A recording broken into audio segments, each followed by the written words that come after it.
Well, hey everybody, and welcome back to It's Only Food with Chef John Politte. Today, we are making Philly cheesesteak casserole. You are not going to want to miss this one.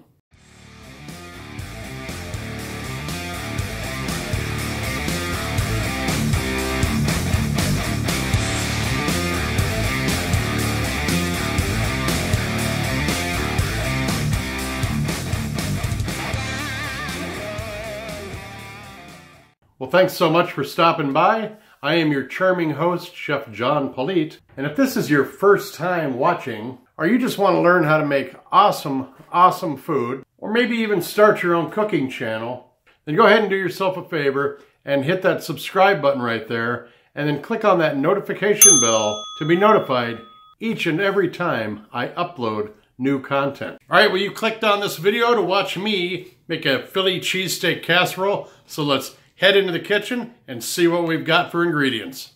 We're going to be using a flank steak that we're going to cut up and marinate. Onions, an assortment of lovely peppers, some garlic cloves, provolone cheese, some heels from bread to kind of shred up or cube up to add to our casserole. And then we're going to marinate it with a little ketchup, Worcestershire, balsamic vinegar, and some ginger. So let's get going. So now we're going to make the marinade for this. It's going to be, and I know the ratio of this, so I don't need to measure it, but I will put this in the description box below. We're going to go about a cup of the Worcestershire sauce, about 2 tablespoons of the balsamic vinegar,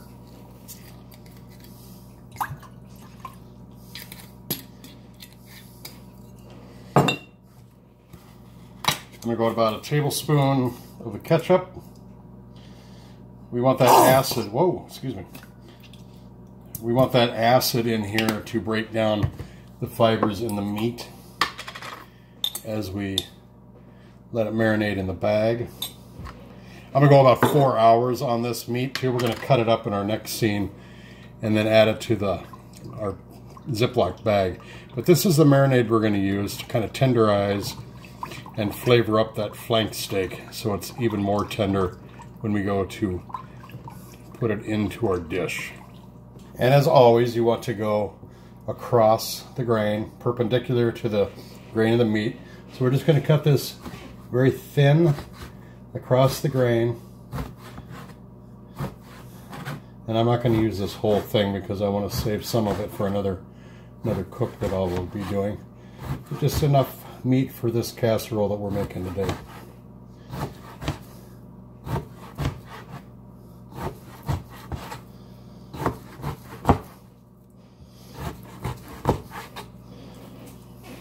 And I'm going to cut this just in half like that.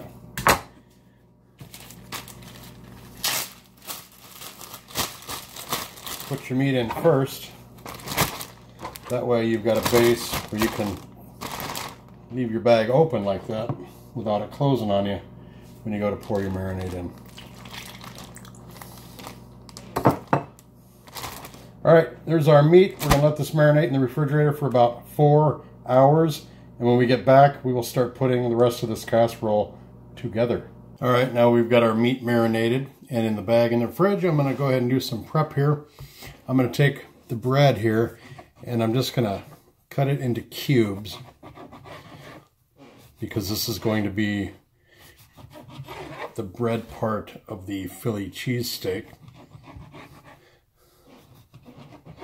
in the casserole. And I'm just going to throw them into this bowl, and then we're going to add a little olive oil and some salt and pepper, and we're just going to mix these up real good, and we're going to throw those into the oven just to toast them up a little bit. And we're going to throw these in with everything else once we assemble our casserole. So that's what that looks like right there. Alright, I've got it all cut. Everything in here, beautiful colors. I am just going to, there you go. It's all cut up, very beautiful colors in there. I'm going to take this and set it over here by our pan. I'm not going to do anything with the garlic yet because we want to add that at the end to bring out the fragrance of the garlic, because otherwise we'll just burn it. So I'm going to set this over here and get it ready.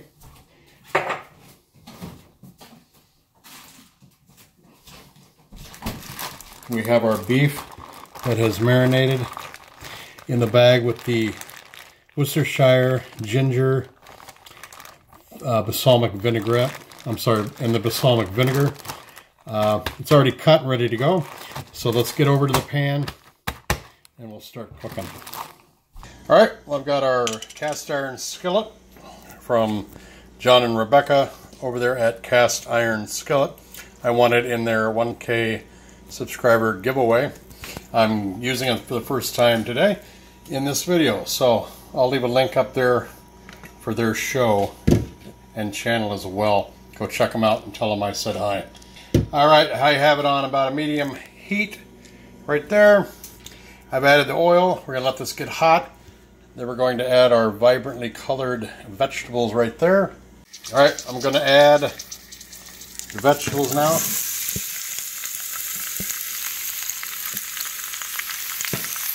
That just smells fantastic.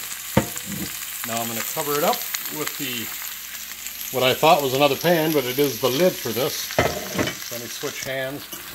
I'm just going to put the lid right on here and let this do its thing. All right, I'm going to take our croutons out of the oven. They're nice and toasted. Just set these right here, let them cool. Go ahead and let the oven, leave it on, because we're going to be putting our casserole in there when it's done. All right, I'm taking the lid off because I want to add our 2 cloves of garlic in there, just perfume this dish up. And then I'm going to let it just cook until all the vegetables have broken down. And then we're going to put our meat into there and finish this off. Okay, we see that the vegetables have broken down. I am going to take these and place them into our bowl again. Into the bowl. Let them cool a little bit because we're going to be mixing these with my hand. Then I'm going to take our beef mixture and we're just going to put this right into the pan and let that cook off until all the moisture is gone. We're just going to cook this down until a little bit of the pink is gone and the moisture has gone from the pan. And then we're going to add it back into our vegetables. We're going to add the croutons to that bowl. Then we're going to mix it all up in the bowl, put it into one of our aluminum foil pans, cover it with some of that cheese that I've got shredded right there, and then we're going to bake it in the oven until it melts on there. So we're going to let this go a little bit, and then I'll show you when we mix it up. All right, we're just going to mix all this up now. Part of the reason you toast those croutons off is so they'll hold some of their structural integrity, and you're not using bread, which will just basically turn to mush. Cooking them off a little bit like that kind of helps keep the dish together and bind it.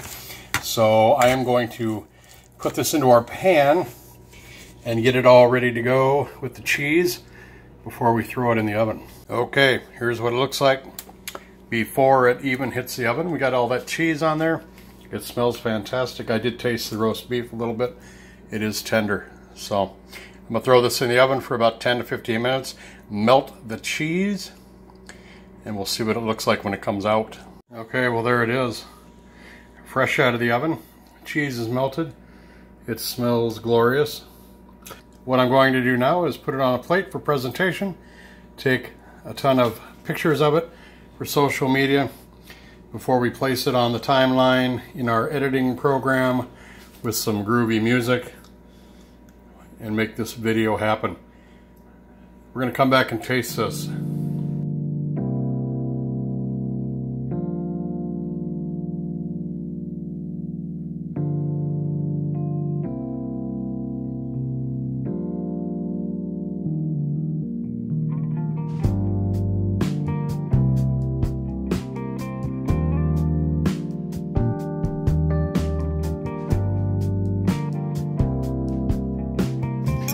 Alright, well this is beautiful. It smells great. I'm going to take a bite of this, Get a little bit of this pepper and this beef. There it is. We'll get a little better look at this when I set it up on the tripod when I go to taste it. I have just used some chiffonade spinach on here for a little color too for the garnishing. But let me set up my tripod. We'll get a better shot of this before I take a bite and let you know what it tastes like. All right, well here's that bite that I showed you. Got the meat in there, the cheese. Oh, there's the pepper. There it is. That's a little bit of everything in there, cheese, meat, and the pepper. I think there's an onion glistening too. I'm gonna give this a try, let you know what it tastes like. Well, right away I can taste, the first thing I taste is the marinade on that meat, which is a good thing because it is fantastic. The meat is tender. The vegetables are cooked perfectly. That cheese just kind of binds it all together. And the bread being toasted was a good idea because otherwise it would have been mush and like watery. And it would have kind of just dissipated and fallen apart. It kind of brings it together. Very good dish. I hope you give it a try. Thanks a lot for watching. All right, well, I've got this recipe right down there in the description box, and there's also some other things I'd like you to check while you're down there. One, I've left 2 links down there for my e-commerce store where I sell my seasonings, spices, and herb blends. 2, if you're a YouTuber and you are a creator, then you need to check that TubeBuddy link. Go ahead and hit that. That will give you the views and the subscribers that you need to make your show a success. And then 3, all my affiliate links for all my equipment that I use are down there as well. They are affiliate links, so I do get a little bit of a cut every time somebody buys something that I recommend. All right, well, thanks a lot for watching. Don't forget to subscribe if you have not done so yet. Go ahead and hit that thumbs up button. Leave us a comment down below. And then make sure you share this video and this channel with everybody you know. Thanks so much for watching. We'll see you next time right here on It's Only Food. Take care. Bye-bye.